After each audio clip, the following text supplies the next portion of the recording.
I've seen companies disintegrate and dissolve and fall apart when everything else is there, except the fact that somebody didn't pay attention to the culture.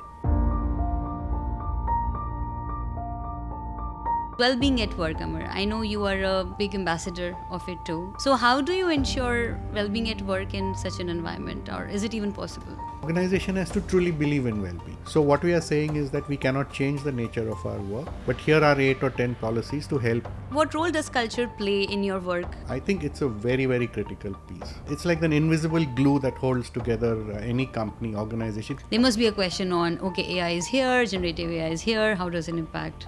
So we are very much aware that it's important. It is here to stay. It will only get more pervasive, and we need to quickly adapt. There are people here who want to be like you, who want to be a CHRO, who want to be an executive director HR at a large firm, right? What tips could you give such people on how to do well in your career?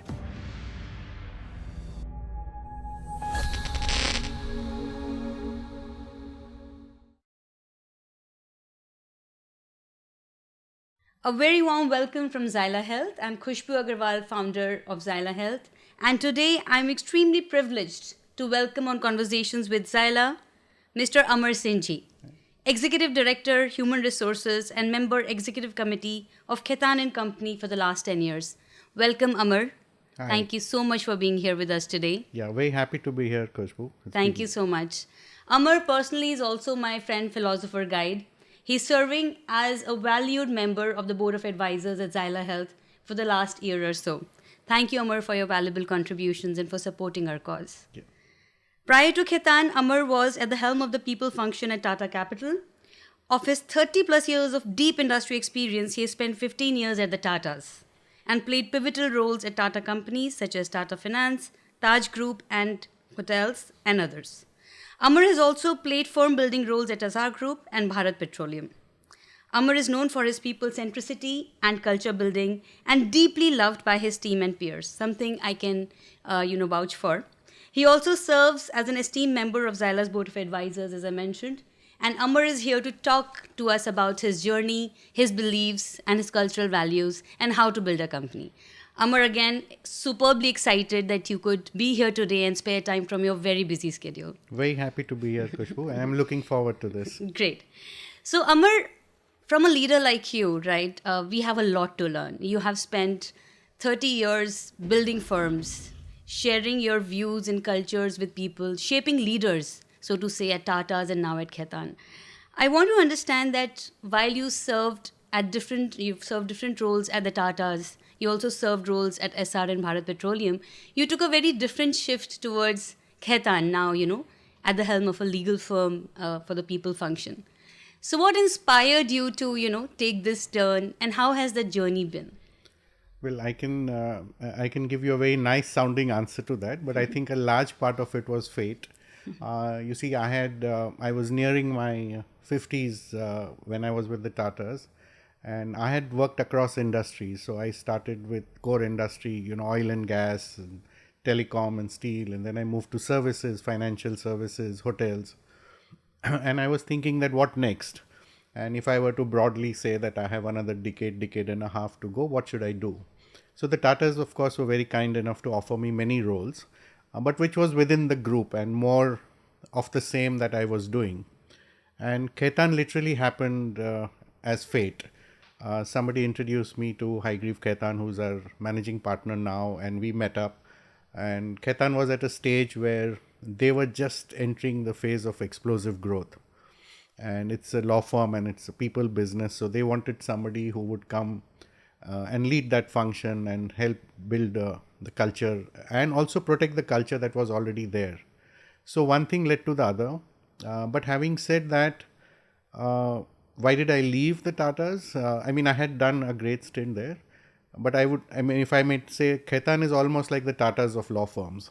It's 100 years old. The grandfather of the current founder was one of the 7 people who drafted the Constitution of India. Wow. It has a great culture. It has great value systems. So I felt that I was moving from one home to the other. And it's a rare opportunity to go and work for a firm that's been around for more than a century and help do something. So it was an easy transition, a bit of fate, a bit of thinking, and I have absolutely no regrets. I've had a great stint and continue to do so. Great, Amar. Thank you so much for that. And great to hear how humble you are about everything you've done in life. And what I noticed, Amar, is that you used culture thrice in that answer. And very heartwarming to, come from such a senior leader like you. And I'm sure you pay a lot of attention to it. It's of utmost essence in the work that you do. So what role does culture play in your work at Khaitan?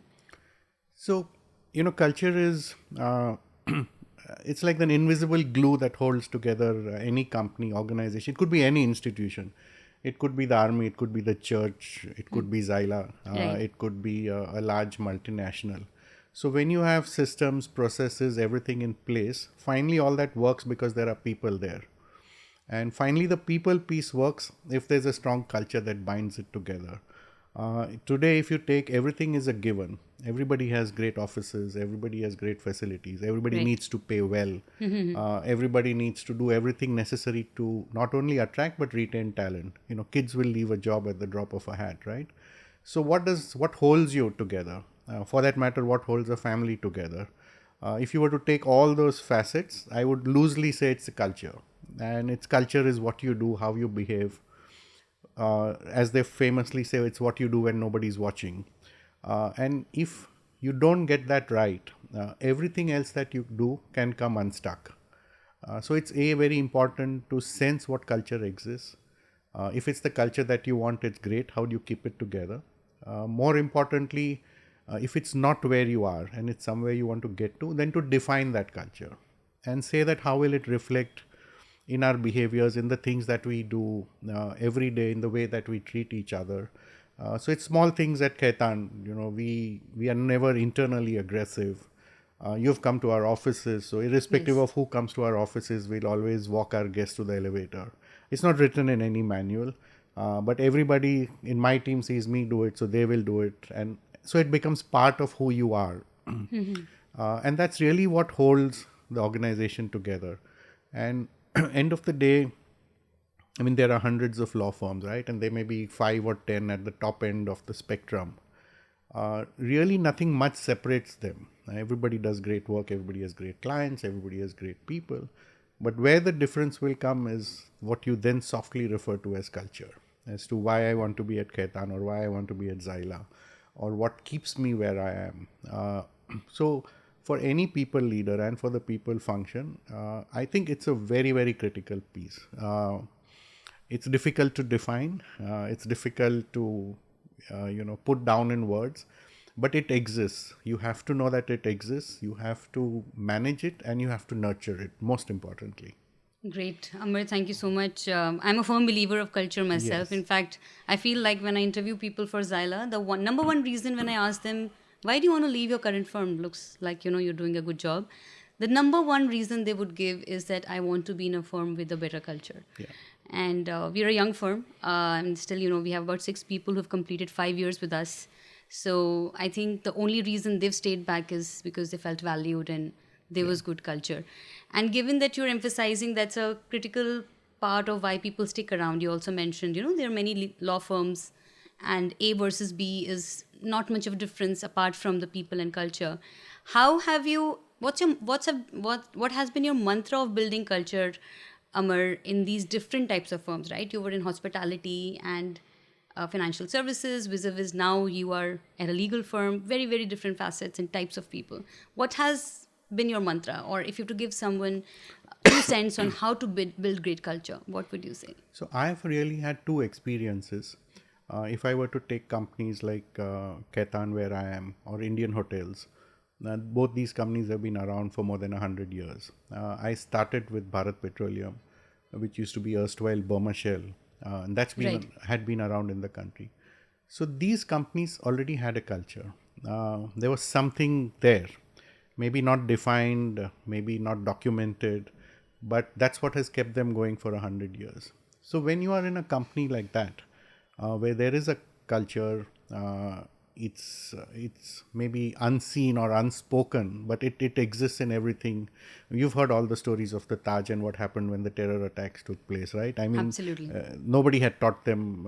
Those were the youngest members of the Taj Bombay that we had who did what they did, but it was there. You imbibe it. So when you are in a firm or a company like that, you don't tinker with the culture too much. You build on it. You take the essence of it and says, here's something that's kept this company going for 100 years. What can I do to build on it, nurture it, protect it? So that's how it works. Where I have also been in companies that we started up. So for example, Tata Capital, we started from scratch. Tata TD Waterhouse was another company we started from scratch. I spent many years with the Asar Group, which was not a startup, but it was a first generation this thing. Places like this is where you really want to say that who are we and how do we want to behave and how do we get there and what do we do to put it together. That's a very exciting part on it. The first part where companies have a culture is a bit scary because you're trading on something that's been around for 100 years and maybe 3 or 4 generations have built it. So you need to be very, very careful of what you are doing with it because it's taken 100 years to become what it is. The newer companies is more exciting. So if I were Zyla and I was saying, it's a white canvas, right? And you can define who you are and what you want to be. Right. And once you have that in mind, it helps to start putting the early building blocks in place. So if you are hiring people, of course you will hire for a role and for competence and for experience and all the stuff that goes into it. But I would place a huge chunk on hiring for culture, saying if all these boxes are ticked, is Khushbu the kind of person I want in my office? Is Khushbu the kind of person I want to have lunch with every day? And sometimes that should be the final go no go question.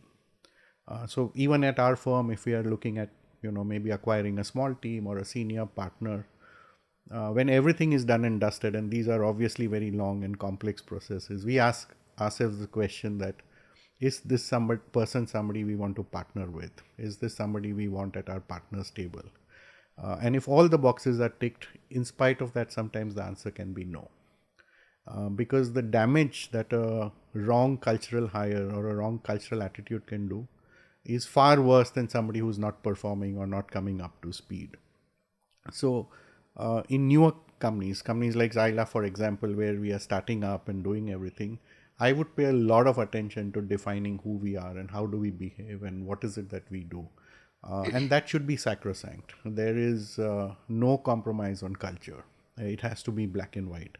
You cannot say that, today I'll behave like this, but tomorrow I may behave like that. No, it doesn't work like that.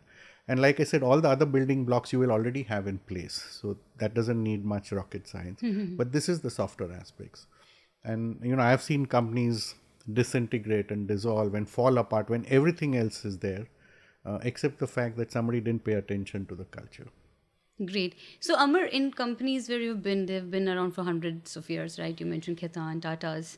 So, in such companies with newer generations coming in, having different sort of expectations, have you seen a shift towards evolution in culture, or do you think it's a very timeless form of a culture constitution which stays forever? No, it does change. It does evolve. And again, there are a couple of aspects to it. So I used to be part of the team that recruited for the Tata Administrative Services. And I think for 14 or 15 years, I used to lead the team that went to IIM Ahmedabad at the Tatas. So the TAS is recruited for the whole Right, group. yes. It used to be the wow recruiter in our college. Yeah, so it's not for a company. And I mean, there is no TAS as a company, but people across the group form the TAS committee. So I used to go to IIM Ahmedabad, mainly to IIM Ahmedabad. And if so, everybody in IIM Ahmedabad is a gold medalist and has stood first in school and first in college, Correct. and everybody's an overachiever and all. And you would have people who, in an interview, would say that, why do you want to join TAS? You could join an investment bank, you could join a consulting firm, and so Absolutely. many things. And one thing a lot of them would say is that I'm coming because of the value systems or the culture of the Tatas or what the Tata stands for. I don't want to give back to society. Now, this is somebody who's very, very young, right? Probably with 0 years of experience, who's been to school, maybe engineering college, management school, and is stepping out. So a lot of the attraction there comes with people who know about it. Sometimes their parents have told them that if you have a choice between, these, go join the Tatas. They are a great place to be. Same happens with us at the law firm, right?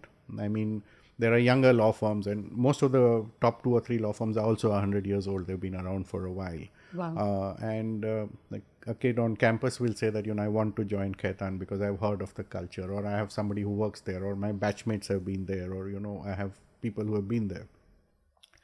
Having said that, when they come in, I think the core parts of your culture don't change. Right? So if you are not aggressive, if you're polite, if you're respectful, if you put the client before everyone else, if you treat the firm as your own, those don't change. The observable behavior may change.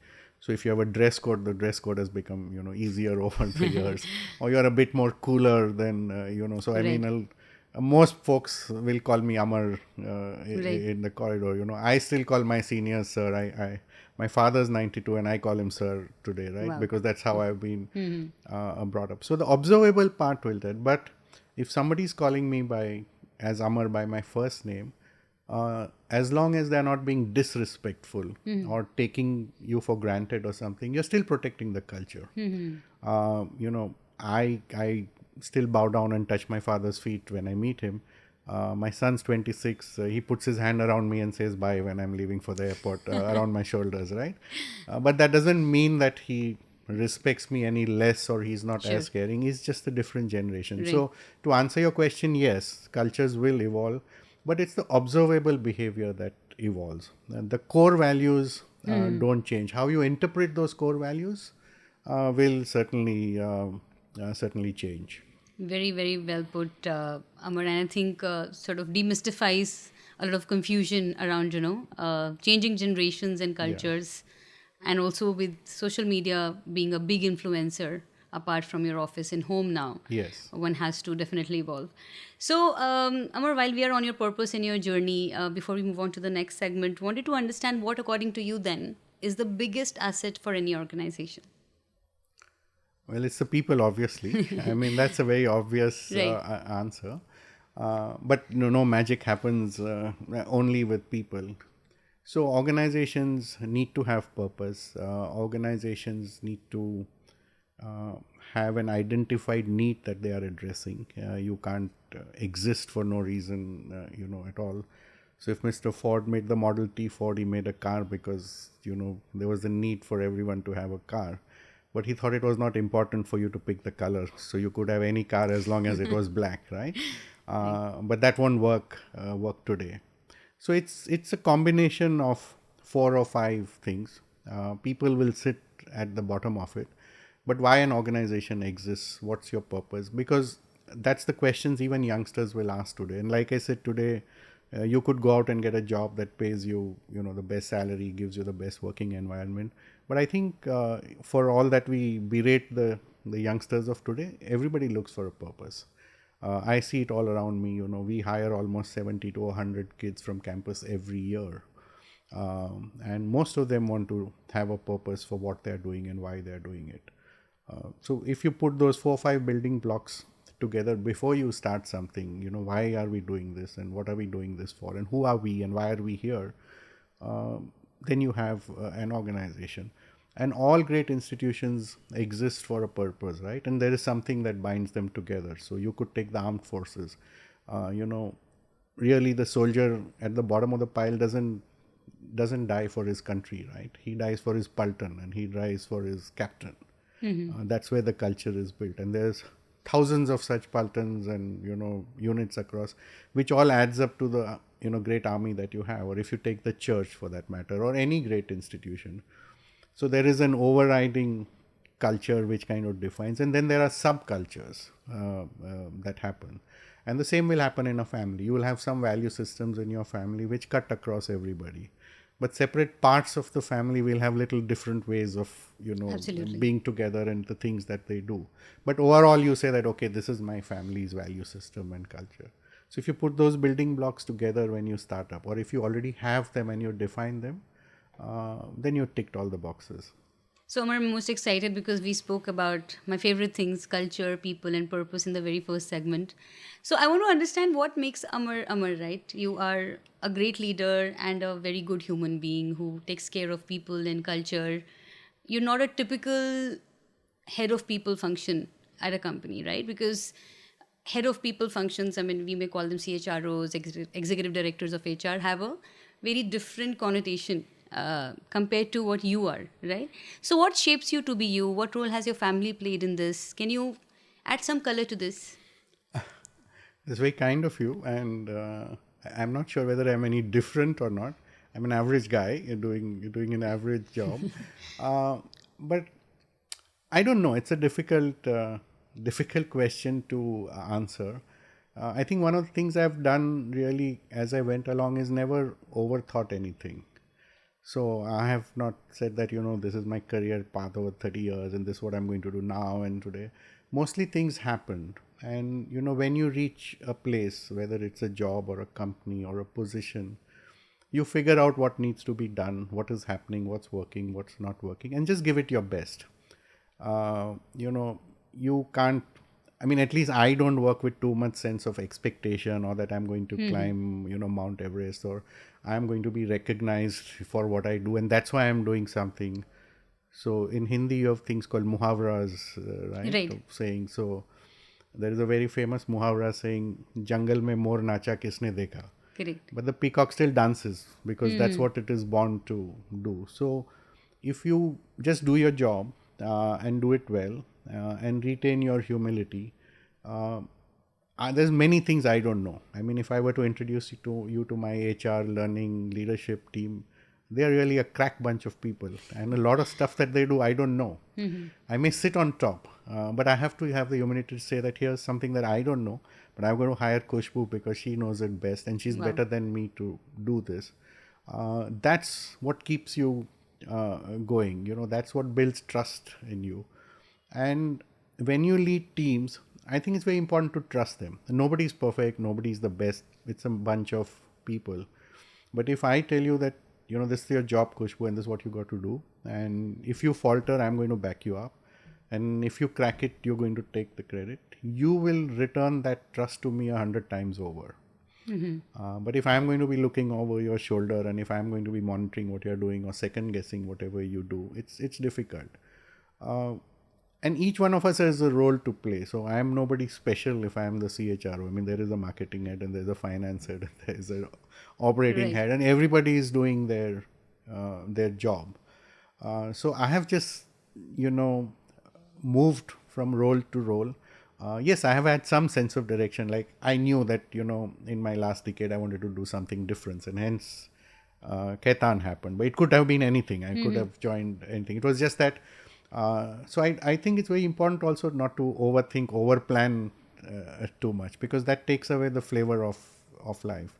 In fact, Velu, my wife told me, "I'm like, aren't you preparing for this?" And also I said, "No, I know Khushbu and I know Zyla and I know how the conversation is going." So that brings with it its own flavor. Beautiful. So So go with the flow, trust your people, hire people who are even better than you. Yeah. So I Yeah, think always you gave us the best always, mantras, Amar. always. Thank you so much.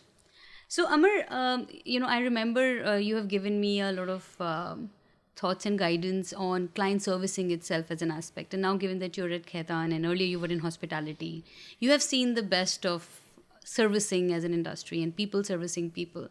I remember once, during our conversation, you said something which has really stayed with me, and I even told my leaders.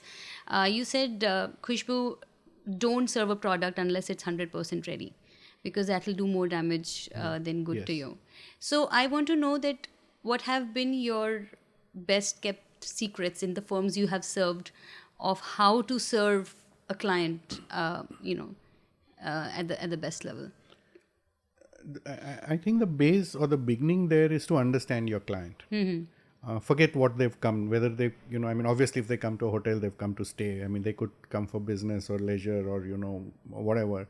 Or if they come to the law firm, obviously, they have a need. Either they have an issue they need to be addressed, so they're seeking counsel. But before you address the issue, you need to know the client. Right. Who the client is and why he or she is coming to you, why he or she has not gone to somebody else. And if you have that, you are, I think, 60 or 70% there. So if the Taj, for example, understands why people are coming to the Taj and not going to A, B, C, hotel, or if in the firm we know that why people are coming to us and who these people are. So we have clients who have been with us for second and third generation. Wow. We have partners. In fact, we have the fourth generation lawyer in our firm now. So it speaks something about, understanding the firm, understanding your clients. And once you have figured out who your client is and why your client is coming to you and why your client should trust you to come to you or stay with you or whatever, or eat at your place or, live in your hotel, then you address the problem or the issue. Now, there are problems or issues that are generic, right? I mean, everybody who comes needs some solution. Those become organizational knowledge. And you say, this is how our firm will deal with all these things. Or if we are a hotel, this is how we will do. Or if we are Zyla, this is how we'll do. And then there are issues that will be very client specific or contextual specific. That is where the greatness of your organization or firm comes, saying that, yes, I will be able to address this specific issue and give you a solution to that. And if everyone says that I'm here because of the client and client is God, and my sole purpose is to serve the client and hence I exist, I think then everything else falls into place. And internally, it may not be that you have the answer, but you know that there is an entire firm you can reach to help you provide that answer or the solution. So this is, I'm getting curious on this, Amar, and very, very well said. And we are, in similar industry, B2B. So this is what we live and breathe. So you mentioned at Khaitan, you have clients who are the fourth generation, correct? We have a lawyer who's fourth generation. I think clients second and third Second generation. and third Yes, generation, old correct? So is Indian business family. These are clients who are, shelling out decent money to get some very critical work done because it's legal services. I'm sure there are many other competitors who know that Khaitan serves this client because it's been decades, and they would be going to them with some newer thoughts, ideas. And as humans, we're always looking for newness, right? We're looking for something new, innovative, different. So what keeps them still staying with Khaitan? So I don't think it's because we are the smartest or we provide the most cleverest solutions. I'm a non-lawyer and a non-partner, so maybe Now you're a half lawyer. It's been a decade, Amar.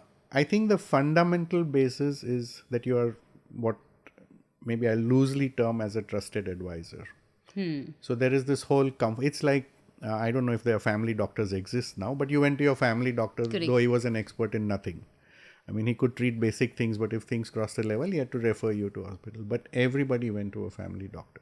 Right. Because he was there and he knew you, and maybe his father was your family doctor and he's maybe treated your mother and he's going to treat your kid. So there's a whole sense of trust. So you have to be in profession or in law firm, we call a trusted advisor.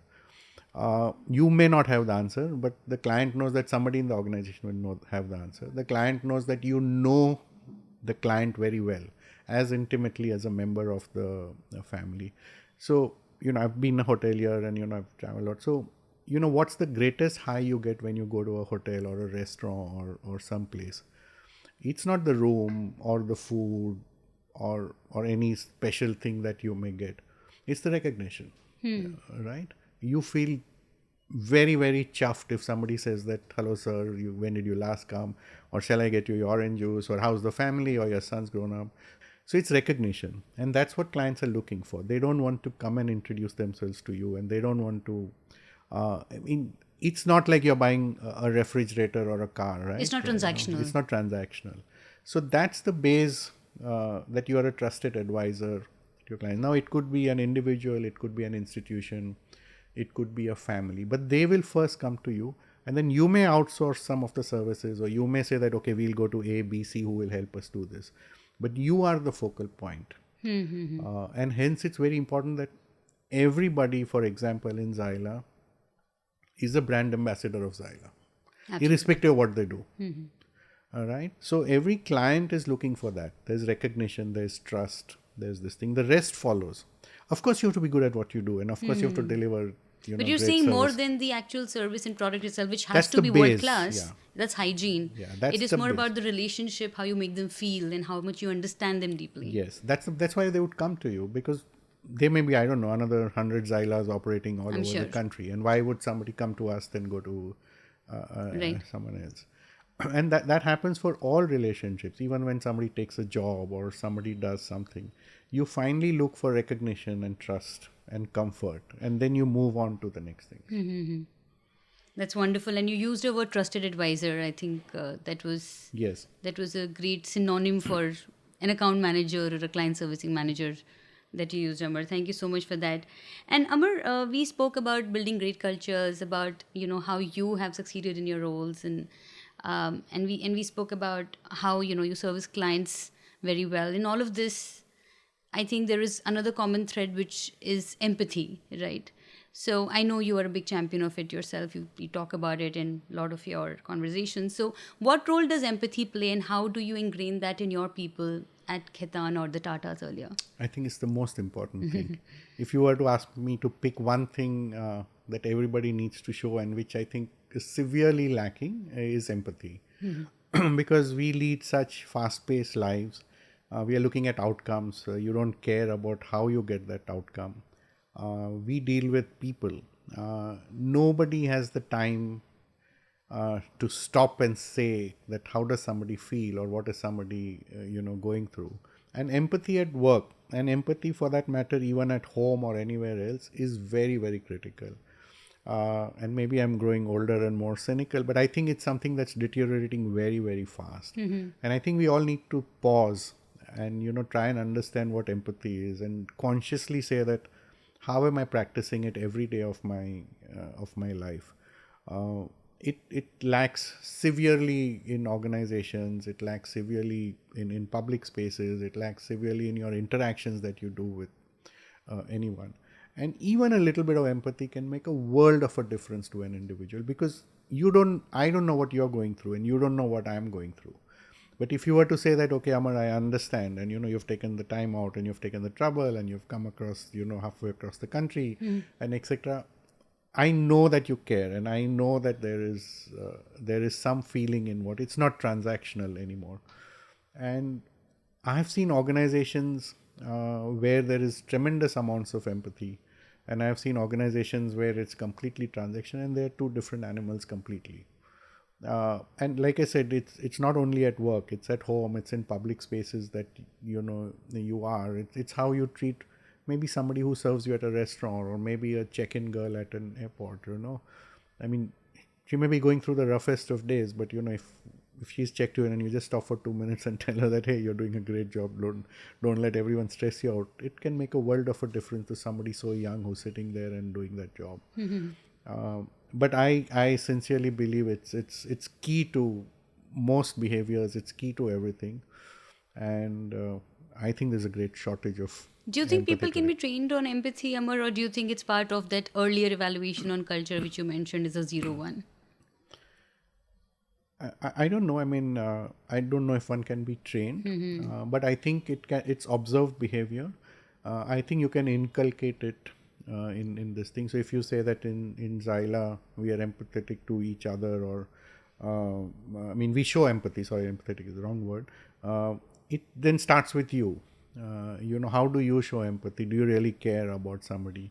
You can't have a booklet out there saying how you should Right. show empathy, but you Leaders don't not show it. practicing, Yeah, yes. yeah. So it flows down the line. It Correct. will flow in the way colleagues will support each other. So it's top down and it's horizontal, and then it kind of just builds up into that into the culture. Well, you can't train. You can tell stories about it, and stories are a great thing to build I know you're a cultures. big Also, fan of stories. yeah. So you can tell stories, and you can show how how what empathy really means by what you do every day. So it could become a part of the cultural fabric, and people could then start inculcating it Yeah, more. it should be. It should be, because a lot of other things will otherwise get watered down without empathy. It's like having a mission vision statement, and which is in your reception, and Right. really nobody cares about it. Right. Amar, I want to segment into something which I think the audience would be very interested in, because you are a people leader. You've been so for decades, right? There are people here who want to be like you, who want to be a CHRO, who want to be an executive director HR at a large firm, right? What tips could you give such people on how to do well in your career? I'm not sure as many people want to be like me, but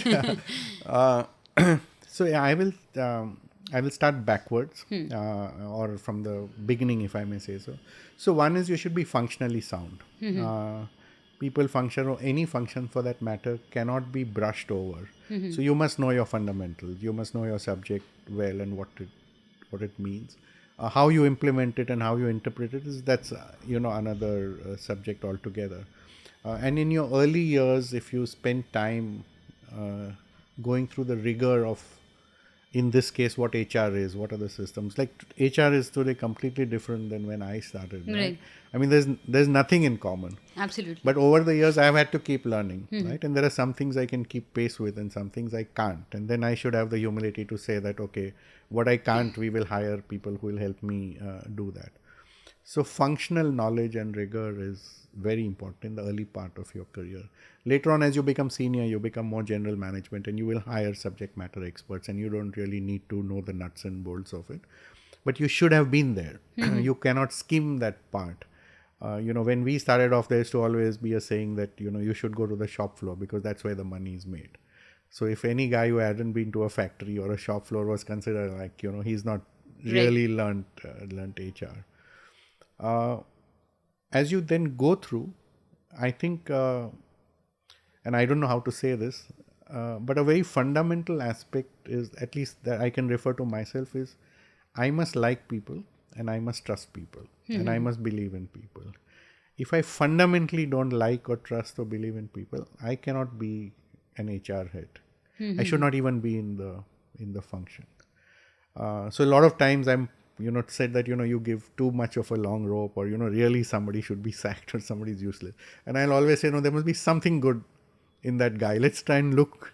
So you look at the positive side of things. Yeah, and you have to believe in people, right? I have to really believe and get great satisfaction from the fact that I can make a positive difference in someone's life.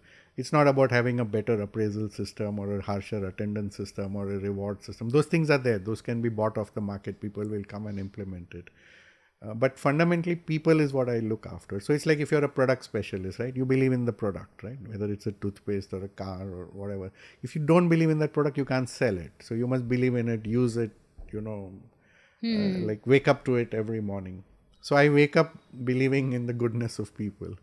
And I know that there are people out there who will let you down, and not everybody is good, but you keep that to the side and you say, no, fundamentally I believe in people and I believe in the goodness of people, and I know that everybody can do something.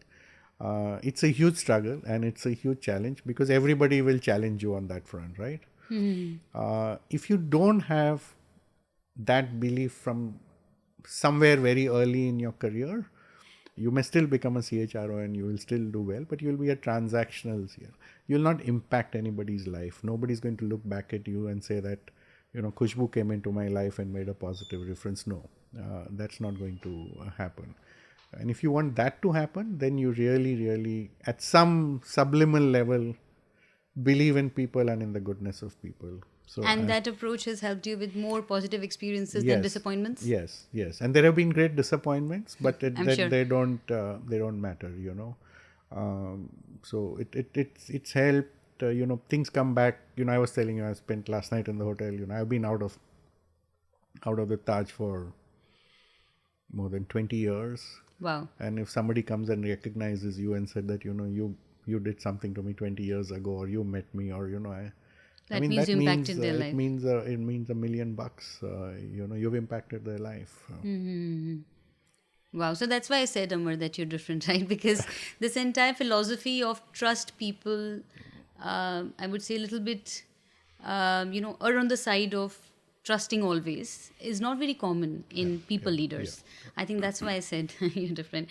And similarly, what advice would you give to the freshers of today, Amar, when they're now applying for jobs, they're ready for the job market? It's a very, very different generation, of course. Yeah. But I'm sure you hire them from campus still, correct? Yes, yeah. So we take a large batch from campus every year. Right, you said 70 to 100 people. Yeah. So what advice do you give them now at this juncture? I mean, if I were to, let's say, it would apply to all organizations. But like I said, what I said earlier, first is you should be functionally sound. At that stage when you come in fresh off campus, whether you're a law associate or a management trainee or anything that you are, you have to be academically good, be functionally sound at what you know. You spend the first maybe 5-7 years of your career just working hard and becoming better and better at what you do. You cannot rise unless you're functionally sound at the subject that you have joined. So if somebody is recording us and setting the studio up, their priority is that they are very good at what they do. Right? That's not your job or my job, but you know that they're very, very good at their job. Everything else follows. And in those initial, let's say 5-7 years, I think attitude starts showing up. So you're willing to work hard, you're willing to be available, you're willing to go the extra mile, you're willing to raise your hand for whatever it is that you do. And leave the rest. Don't worry about what your increment or bonus or promotion or whatever is going to do. You may get it, you may not get it. Most people are very focused on that now. I mean, I still find it exceedingly difficult to discuss my compensation. I don't think I've ever discussed it, Wow. because you're just not, you just thought that's not something to discuss. It will happen. Somebody will look after it, if you put these 2-3 things together, functional knowledge that you're very, very sound at what you do, hard work and getting better and better at what you do, and a great attitude, then you fall into the next phase of your life or your professional career, and then you can move up. Because just working hard and being functionally sound is also not enough. Because let's assume you're in a batch of 50. You're competing against 50 kids, Correct. all who are equally good. Right. That's when attitude, can do, positivity, raising your hand, going the extra mile, those things make a lot of difference. And that's instantly observable at junior levels. Because, you probably do it. If you have to reach out to somebody to help you and all, you'd reach out to the person who's most positive and most available. Absolutely. And who's not going to whine and who is not going to question why you have your said go-to this people, thing. of course. You go-to people. And that's how you become a go-to professional in places. That will, if I'm a partner and let's say you're a young associate with me and we go to meet a client and you have that attitude, and let's say you've come with me 3 times to a client and on the 4th time you're not there, you may be unwell, you're traveling, the client will ask that why haven't you brought Khushbu this time? Right? It shows. The client may not mention it the 3 times that you're there, but if I take another associate and that associate's different, the first thing the client will ask is what happened to Khushbu? Is she all right? Right. That's the impact you have at that level. Makes sense. Great. No, I think words of wisdom. I hope the audience is noting all of these, right, as they start their careers or they're, approaching the helm and how they become a great people leader. Thank you so much for that, Amar. And now, coming to my favorite topic or topic very close to my heart for which we even started Zyla, is well-being at work, Amar. I know you are a big ambassador of it too. And I'm just very, very curious that compared to the Taj, you are now in a legal firm where lawyers literally are known for working, 12 hours, 16 hours. They never stop when a case is live. So how do you ensure well-being at work in such an environment, or is it even possible? Yeah, it's a tricky one. Law firms are places where you work very, very hard, whether you are in the courts or you are in corporate law or something. So maybe I'll just break this up before we get into the well-being part of it. One is that when you sign up to join a tier 1 law firm, you know what you are in for. All right. So expectation match. Yeah. So, you know that if you join a law firm, you're going to put in 12, 14, 16 hours at work, and this is how it's going to be. You'll probably spend weekends working. There are time zone differences. You work with, clients across the globe and all that. So, you have signed up.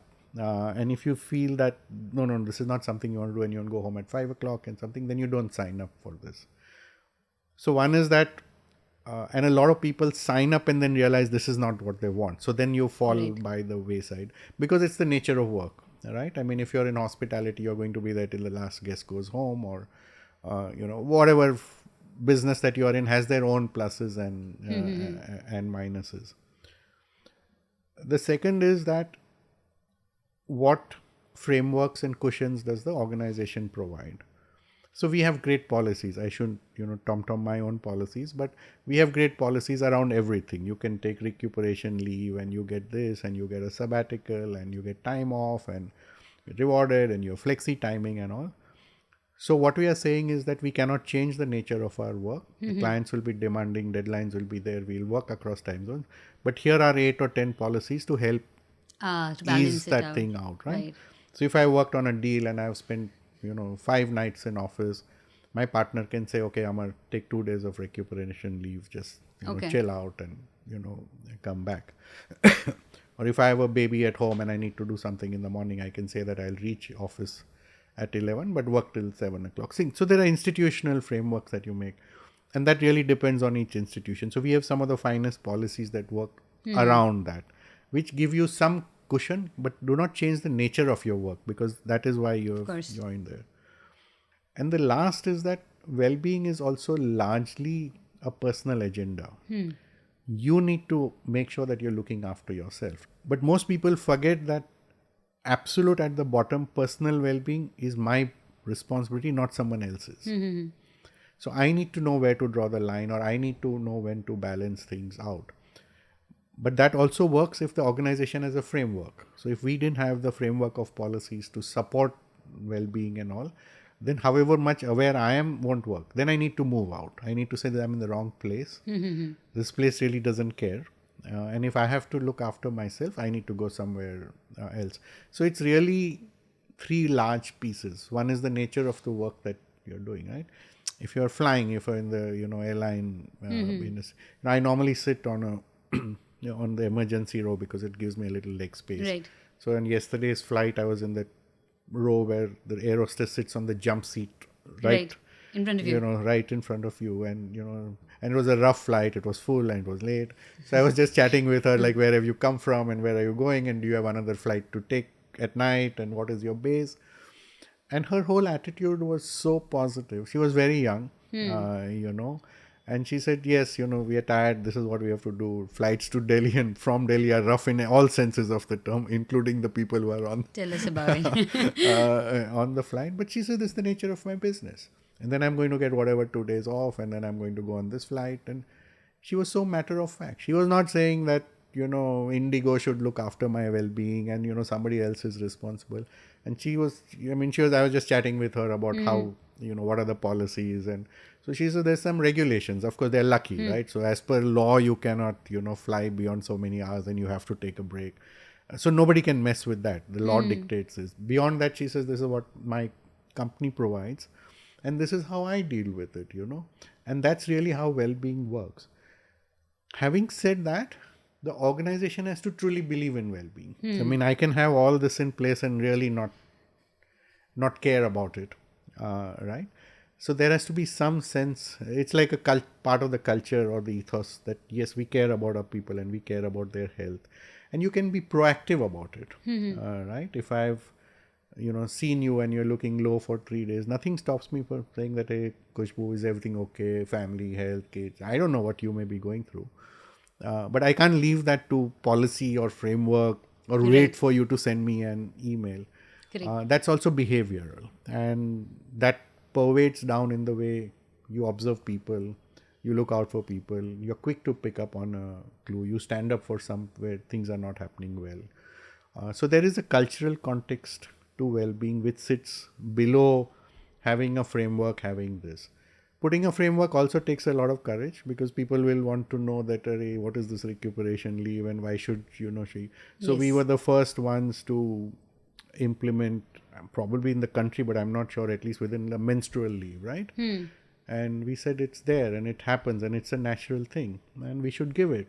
Then there's a whole lot of question, Amar, why should you have it and when should you have it and who will approve it and how will we know? And I said, why? Nobody needs to know. Nobody needs to approve. It's automatic, right? You can take whatever. I don't know. Remember, it's 2 days a month or something. It goes to your boss. You don't need to put any reason and it gets auto-approved. So everybody is happy, right? So I think it also comes from stems from your belief of overtrust people, which you think has helped you over the years. Absolutely. So you need systems, you need this thing. But like I said, at the bottom of it all, well-being is too. As an organization, culturally, you must believe that the well-being of my people is important.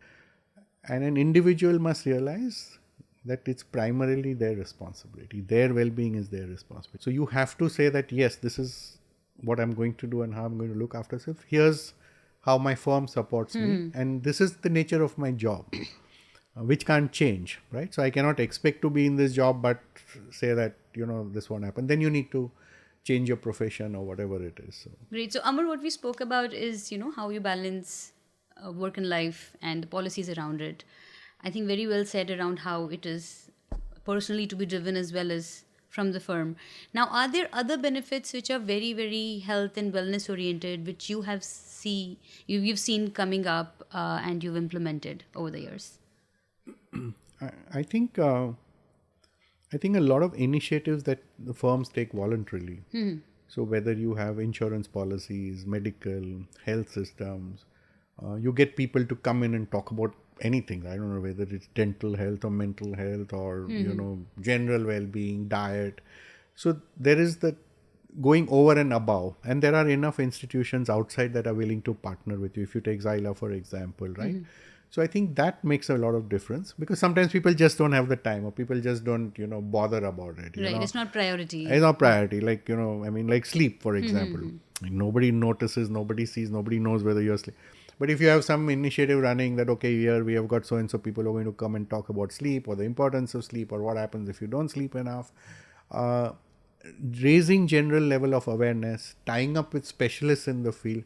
I'm a law firm. I'm not a health and well-being firm, Of right? course. My thing is that I'm a law firm. I have the best lawyers. We do the best advice, and we want all members of our firm to be healthy. So what do I do about it? I have policies. I tell people it's your priority, but I can go above and beyond and get people into the firm and say that, okay, this is what somebody will help us. At one stage, it used to be a big thing about giving up smoking, I remember, and especially in the core industries where I worked, smoking was a big thing, like everybody smoked. So we would get people from outside. We would reward people, for, kicking the habit, things like that. And that makes an impact. And if you raise the level of awareness, you give enough space. Like you can, I don't know, maybe have yoga sessions going on, right? And say that, okay, this is what the firm's providing it. If you're free and you want to join, if not, you don't. So there is a lot that you can do. Having a framework, telling people that it's your responsibility and the nature of business is one. But you can raise the bar there. Right. And you can go above and beyond and say that this is the extra things that, we are doing for you. You may be dealing with things that you don't know. Right? Somebody 30 years younger than me, their well-being issues may be very different than mine. Right? Then I need to take the trouble to understand that, what does a 25-year-old have to, deal with that I don't understand, and what can I do to provide that there. Right. So certainly organizations can go, and like I said, there are enough people out there are enough specialist firms who are doing this, and then it's our responsibility to make sure that we bring them into the system. And how is the level of acceptance or utilization among the busy folks, such as at Khaitan?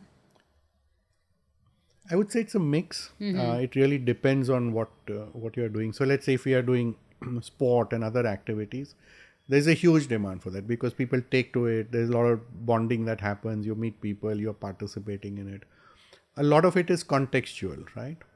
So let's say there is something that will appeal to maybe young mothers or young parents, because they're at that phase of life where they're struggling with, a baby and home, and there's maybe things that appeal to people who have aging parents at home. So a lot of it is contextual. It's not something that will appeal to everybody, all the time. So if we are doing, we do a lot of stuff around mental health and well-being, right? And I have seen sessions where there's a complete mix of people in the room, and the issues that they bring up are completely different. And sometimes I'm surprised, there's a lot of senior people sitting in the room, because all of us have been brought up to say all this mental health and all this, it's all bunkum, and you just work hard and you'll be fine. Right. It's not so, right? But that's how we were brought up. You don't Right. speak about mental health and Sleep all. it off. Sleep it off, or just get busy and you'll be okay. But I have seen senior people come and say that, okay, this is what I'm dealing with and this is what I'm dealing with. Wow. Which was very surprising even for me, to say, because I would never have expected those people to even acknowledge that there is something like this happening. So a lot of it is contextual. A lot of it will cut across age groups and profiles. A lot of it is industry related, right? So let's say in our industry, a huge thing is managing time. There's the client and there's work and there's family and there's kids and there's parents. And so what do I do and how do I prioritize? And maybe there's some help that people need. And, you say that, okay, there are some things that you will do and some things that you won't do. So, I mean, I could have come here this morning, right? And saved a whole lot of trouble and cost and everything. Right. But it would have frazzled me. I have crossed the stage of taking a 6 a.m. flight. So I've said, okay, I'll, leave in the Sunday afternoon, come here, maybe have a meal, rest well, do some work in the morning, and I'm here fresh and this thing. But it also means that I have sacrificed half a weekend with my family. Yes. But I'm at a stage where I'm okay. I have a grown-up son. My wife understands, she's also been a working lady. And we all know that it's better for me to take that afternoon flight on a Sunday, come here, be fresh, and then go back fresh, then take a morning flight on a Monday morning and be frazzled and, not be at my best. But this may not have been applicable to me maybe even 10 years back. I would have said, no problems, Kushbu, book me 6 a.m. 6 o'clock flight, I'll come there and, do my thing. So it's contextual to what you're doing, how you're doing. Sometimes you have no choice. So if you're dealing with clients and you're dealing across time zones, for example, then you say that, okay, I cannot change this, but what will I do around this? Maybe take some time off.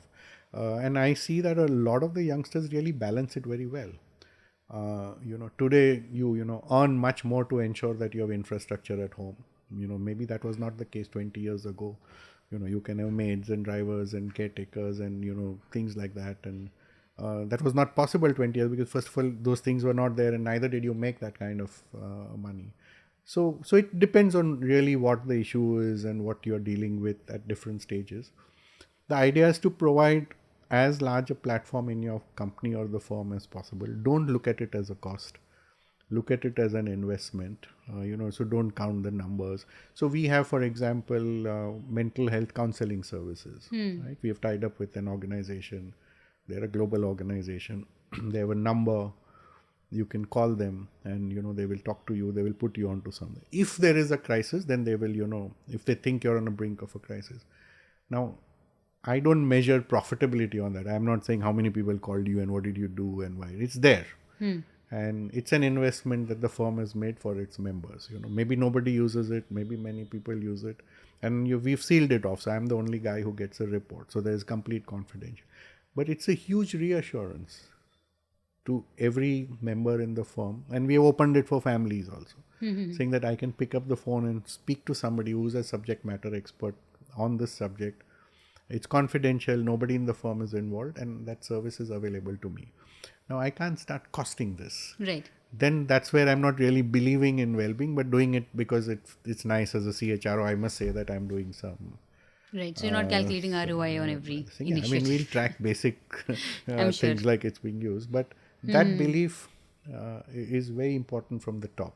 So, Amar, you spoke about balancing time, right? And I know you well enough now to know that you're very, in a busy profession and you love your work and you're deeply immersed and you're a big time family person as well, right? I've seen you talk about your family so vocally, which few people do. So how do you personally balance out your time between the two? So I have learned to compartmentalize my life. So if I came yesterday, I had called up one of my oldest school buddies. Okay. And I said, I'm landing here. You come meet me. And so that 2 hours we had dinner and we chatted is my time. I'm not going to take calls. I'm not going to do anything. And I planned it. I could have landed, come to the hotel and spend 2 hours working. All right. That is also there. But I said no. I said I'll try and sleep well. Right. As much as possible. I will take out as far as possible an hour every day to walk. Now, whether I walk in the morning or in the evening, that will depend on the day. But that 1 hour is sacrosanct for me. But I know that it can be done 7 days a week. So my target is at least 4 to 5 days a week that I will walk. But in that 1 hour, I will not look at my phone or, anything. I may either walk with a friend or listen to music, but I'll not answer a call, nothing. That's 1 hour for me. So it's carved out for me. I will, and these are small things, and I'm not sure it works for everybody, but this is just how I manage it as you ask me. So I will have lunch every day between 12:30 to 1, irrespective of what is Wow, that's when happening. Gen Zs have breakfast. Amar. So my secretary knows that, everybody around knows that, and in half an hour, if the world's going to fall apart, bad luck. But at least I know that it's important for me at my age to eat on time. All right, so I will finish my lunch. Now there may be a day in the week or 2 days when it goes here or there, because that's the nature of my work. But I know, and everybody knows, and everybody who works with me knows that Amar will have his lunch at 12:30.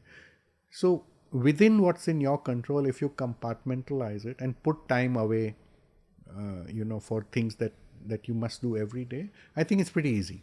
It's not as complicated as it seems. So like I told you, I prefer to get to the airport early today, Right. because I know that I have some meetings tomorrow. I'll sit there, get myself a cup of coffee, and sit there and work, rather than reach 20 minutes before takeoff and get stressed and not do anything and then land and find something. And I think everyone must find that balance. And again, depending, Kushbu, at the stage of life you are in, there may be other things that are important. Like, I don't need to spend time with my son now. He's 26, he's leading his own life. Sure, we meet, but we, I think, largely communicate on WhatsApp. So now, he's taking a flight in the evening today. I'm landing. So we're going to miss each other. So he's already messaged me that, that I'm going to miss you, and, this and that. And so we've said our goodbyes on WhatsApp and things like that. Yeah. But maybe when you're a young mom, you want to say that I will carve out more time that, I'm with my kids. That's when they need me the most. Or if you have aging parents, for example, or if you have health issues. So you need to do that. I think most people overcomplicate this time management Okay.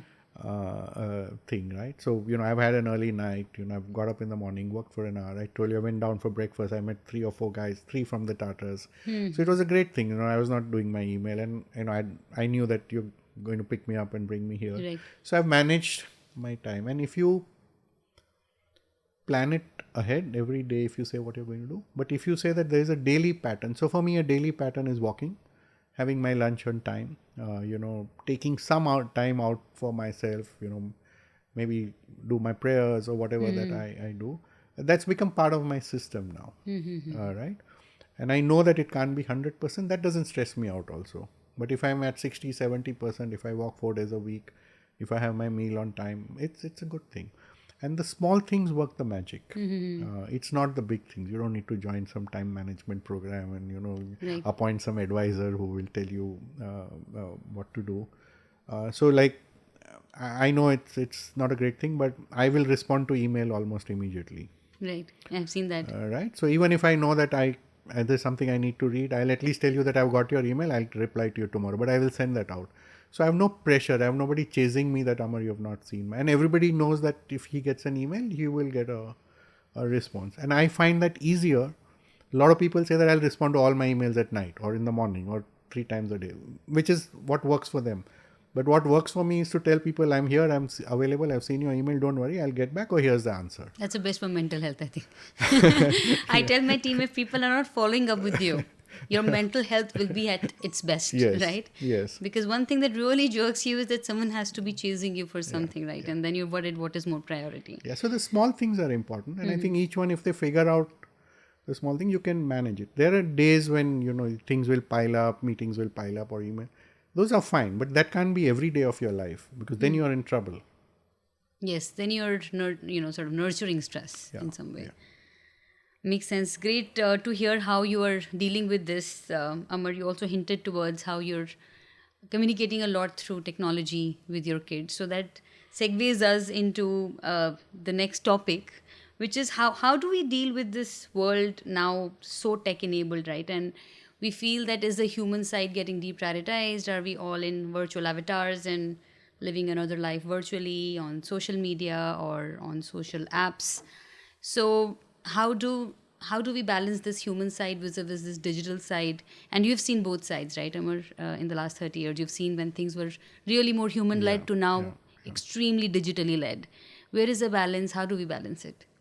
It's a tough one because digital is only going to get worse and it's not going to leave you, right? So, I mean, I'm sure if I see my phone after this, I'll have at least 60, 80 emails and, maybe a couple of hundred WhatsApp. So that's there. I can't let it frazzle me. and neither can I let it take me away from the moment. I'll just give a couple of examples. We have birthdays, so we have some system, and birthdays pop up, and you can, Wish. you can send a message and things like that. But at least this for the senior partners or people that I deal with, I have a box of my personalized cards. So every Monday I will write out cards till Friday, Wow. stick them, and give them to my Seki, saying that So if Kushbu gets it, so I have actually had a partner who called me up and said that, sir, I've never received a handwritten card, and I'm going to frame this up in my room. They must be wondering if Amar wrote this actually. Yeah, I'm going to frame this up in my room. But it's okay. It takes me, either I do it on a Monday or a Friday afternoon. It takes me half an hour. I mean, they're not like hundreds of birthdays, and I don't send to everybody. So even if I send out 7 or 8, cards during the week, somebody feels so nice that, somebody's taken the trouble to take out first of all, print the cards, have it, write it, put it down, and, have it sent to me. So we have what we call conflict checks in the firm. My lawyers send out conflicts. So they maybe, I don't know, more than 30, 40, 100 conflict, 30, 40 maybe checks going out a day. So I'm part of that system. So I just read it just to know that what's happening, what kind of mandates are coming. It just keeps me. But I have a system where every day I respond to 4 or 5 conflict checks. So we have 300 partners, for example. And let's say if Kushbu is one and I haven't met you for a while, or I haven't connected with whatever, and you have sent a conflict check that morning. So I'll just respond to you saying, hi Kushbu, how are things with you? Health, family, work, all good. And you'll reply back saying, wow, thanks for asking, and I'm fine, yes. and everything is good. Somebody will respond saying I'm not well, somebody will respond to something. So it's balanced. It's still technology, but you added a human side to it. The conflict checks will keep coming. You have no choice but to see them. You will do thing. But in my own way, I have said that, okay, this is how I can deal with it. I'm not going to call up that partner or have the time otherwise to do. But this is easy, and I know that he or she will also see that conflict check before they see everything else. A general email they may ignore. So you can't let technology completely divorce you from the human side. Then you are in trouble. Neither can you ignore it or say that you have to live with it. Yes, you have to live, but you can use it to your advantage, to the best advantage. My father is 92. He's now on WhatsApp, and he does email and everything. But he's also discovered WhatsApp video call. So every evening when I drive home from work, I stay very close to office, but it's Bombay, so that 3 kilometers can take me 40 minutes. So it's a standard routine for us that I'll put my phone on my the car has some kind of a holder or whatever, and I will dial him on WhatsApp. So he sees me, I see him. So and nice. We are using technology. So we do this every evening. And one evening, if I don't, means either I'm traveling or I'm late at work, then I'll message him that, everything's good. But that's a ritual you've maintained all these years. Yeah. All these years, every evening, I will dial him. So he knows that, I'll tend to leave office on time, but between 5 to 7, I will call. So even if he's gone for a walk, he will stop. I've told him, don't, do this while you're walking. So he'll stop, sit down on the bench and see my face. He's just happy to see me. And now we are using technology, right? And at the same time, we are this thing. So yeah, I guess each one figures their way of... No, I think you're a lot at peace also, Amar, because, you have a predictable routine, as you said, which is repeatable, and you compartmentalize things. You told me about, how you spend time with family, how you call your dad every day, how you walk, how you find time for your meal, which is your time, which is, I think, very different from today's world where a lot of people, because of the need or urge to respond to a social media ping or notification. So I think you also sort of keep yourself away from it, or you don't have a urge to sort of get into things which you had not planned today. Correct? Because 2 things are there, Kushbu. One is that we, I think, over pressurize ourselves. So I don't have to respond to every ping, and I don't have to respond to everything that pops onto my my phone, right? Because that's undue pressure. And the second is, you don't realize that if I'm talking to you, and I'm sitting physically in front of you and I'm responding to WhatsApp or email, then I'm not being fair to you, and then I shouldn't have this conversation, and I should say we'll do it on WhatsApp, maybe it's better. So we deprioritize what's in front of us and prioritize what's somewhere else. Now somebody's WhatsApping me or sending me an email because that's what they are at it, right? I mean, that's they maybe have nothing else to do at that time, but I can't be kowtowing to everybody else's schedule, right? Just because you have sent me an email, it does not mean that I have to instantly, yes, client, all that I understand, work, etc. and all. But for me, if the priority is having a conversation with you, then I need to have that Yeah, conversation even with beyond you. email, Amar, I think it extends to, for example, you receiving a notification on a social media app, Yeah, or you reading something, regarding an OTT show, yeah, which then yeah, you yeah. get the urge to immediately attend to or Yeah, yeah. watch. And you see, it's contextual. Let's say I'm traveling abroad or I'm in a different time zone. I'm sitting in an airport and I have 3 hours to go for my flight. So I'll sit and clean up all my emails and WhatsApp and so. But you may be sleeping in India when I'm doing that, Right. right? No, just because I'm awake in a different time zone doesn't mean that, So I've seen a lot of guys, there's a little thing they write below that email that, I'm sending you at my convenience and time zone. You do not need to respond. That's a very nice thing, I Very thought. empathetic. You don't need to respond to this if it is out of your time zone or whatever. Because everybody is using technology when it's convenient for them to use it, not keeping in mind how convenient it may be for you. Right. Right now, if I'm traveling today, you know, everybody doesn't know that I'm traveling, I'm here, there. You are just assuming that you are fully available, so you'll have calls and messages, but you need to kind of balance that out. Correct.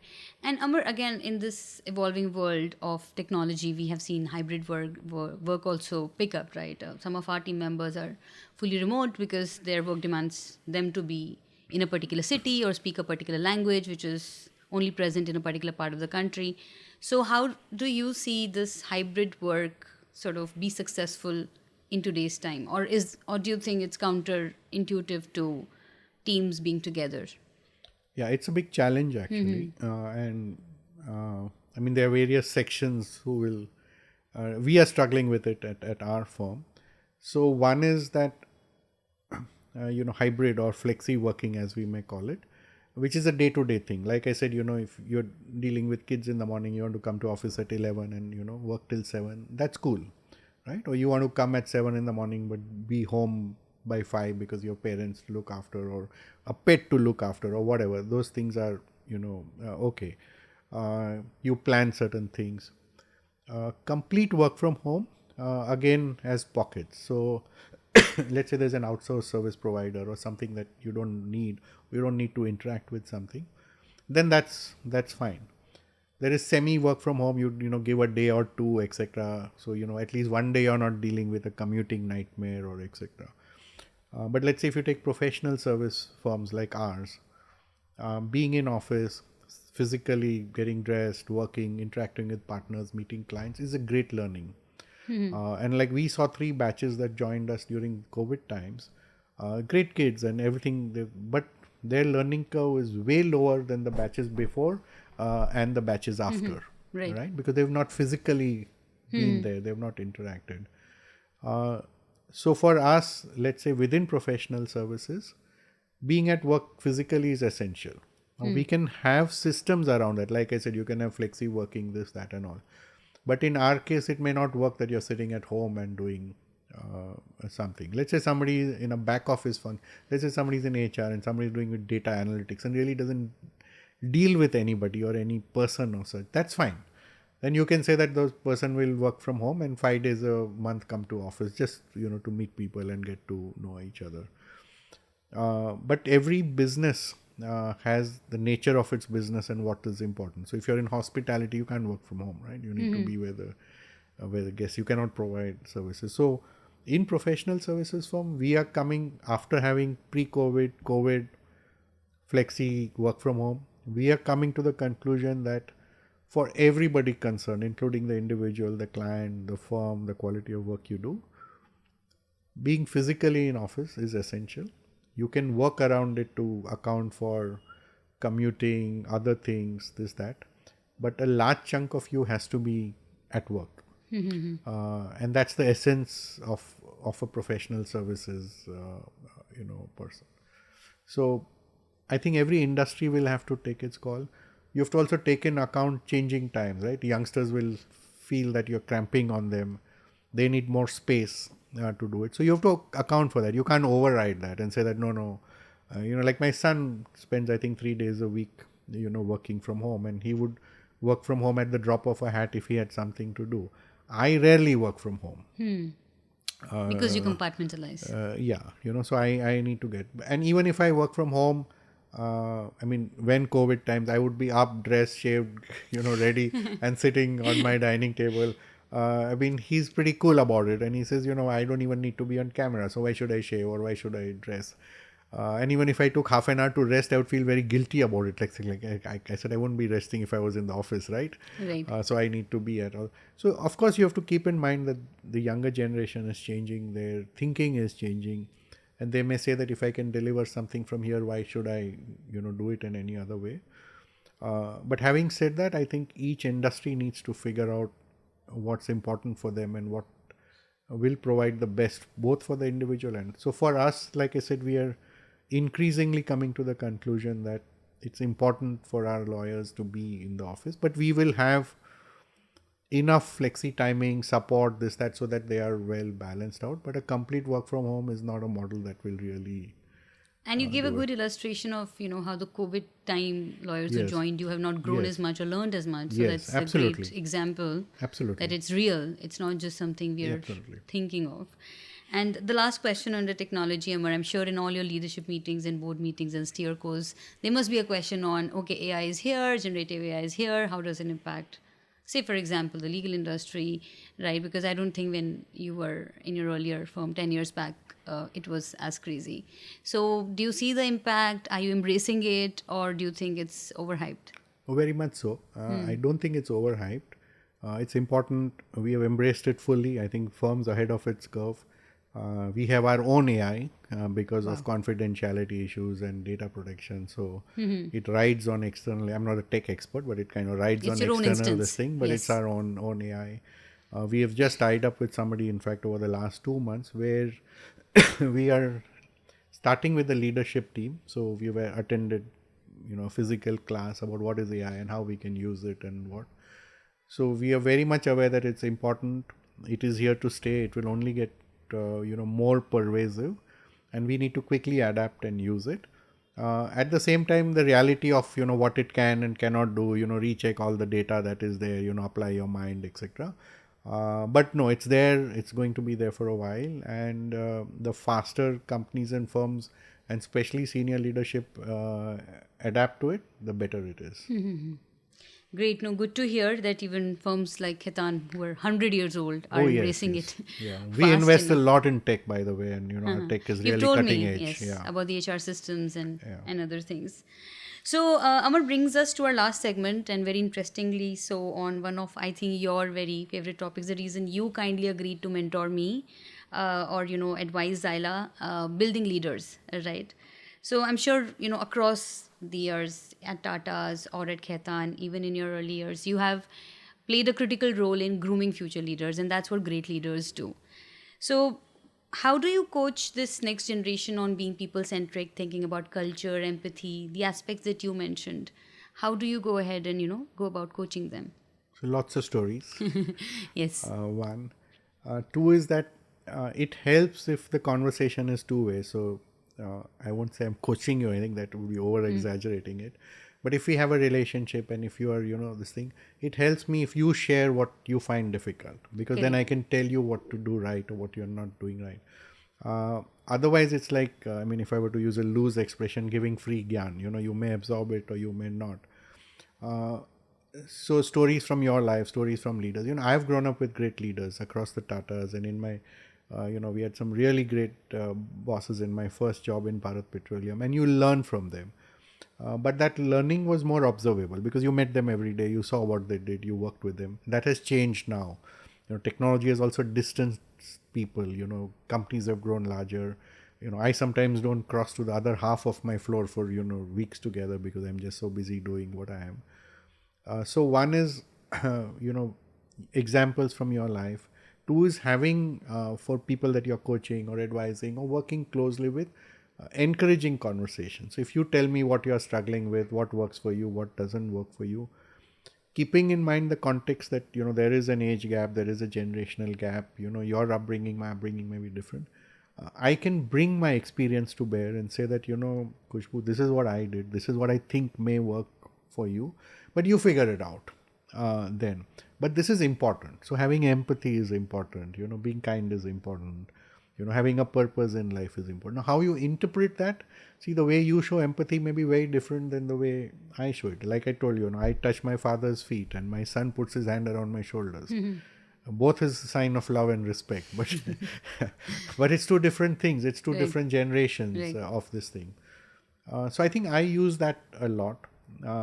It's important not to be prescriptive, right? So you are probably doing far better and will do far better than I have ever done. You're much younger and you'll go a long way. So I don't need to prescribe something to you. But I can tell you that if you are going down this path, this is probably what will happen. That is what will happen. And if this is what happened, this is how I dealt with it, right? You may learn from it, you may not. And this is possibly how you could deal with it. But maybe you have a different solution to, deal with it. So each is very, very different. Like for you, it's probably a waste of time reaching the airport 3 hours before a flight, and you'll do something else. For me, it's the best use of my time because I'm less stressed. I have time. I work. I'm ready. We are both catching the same flight, but we are approaching it 3 hours apart, right? So I've always believed not to be prescriptive. Share your own journey, especially where you have fallen or where things have not worked for you.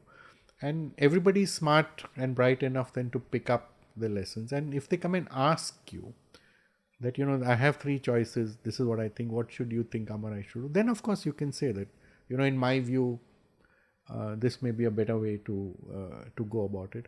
That also builds trust, Khushbu, because you don't want to see me as somebody who's overpowering and saying that, oh, I'm 30 years of experience, so what I'm telling you is right. No, it doesn't work. What I did 30 years, what I did 2 years ago is irrelevant, forget 30 years ago. So it's more mutual trust, understanding, and saying that, okay, here I have somebody senior, here I have somebody who's seen life and been through a journey, and he or she is available to me and I can lean on them. And when I don't know, they will guide me. I think that works best. We also overcomplicate this whole coaching advisory thing. I think I have learned a lot from you, Amar, personally. And it's not just what you say in terms of coaching a person or mentoring or guiding. It's about the little things, as you said, you pick, subjectively from someone's behavior. I've never seen you miss our connect. I've never seen you join even a minute late. I've never seen you be upset, angry, or aggressive, right? So I think those are things which are more intangible learnings, personally, for me, than you helping me with a Zyla situation or a personal life situation. So I think you rightly said that leaders have to lead with examples and not just preach. I think for our audience, it's a great learning because I know, Amar handles 300 senior partners at Khaitan, and it doesn't get crazier than a law firm. All of us have seen Boston Legal in Suits, so we can at least visualize a little bit.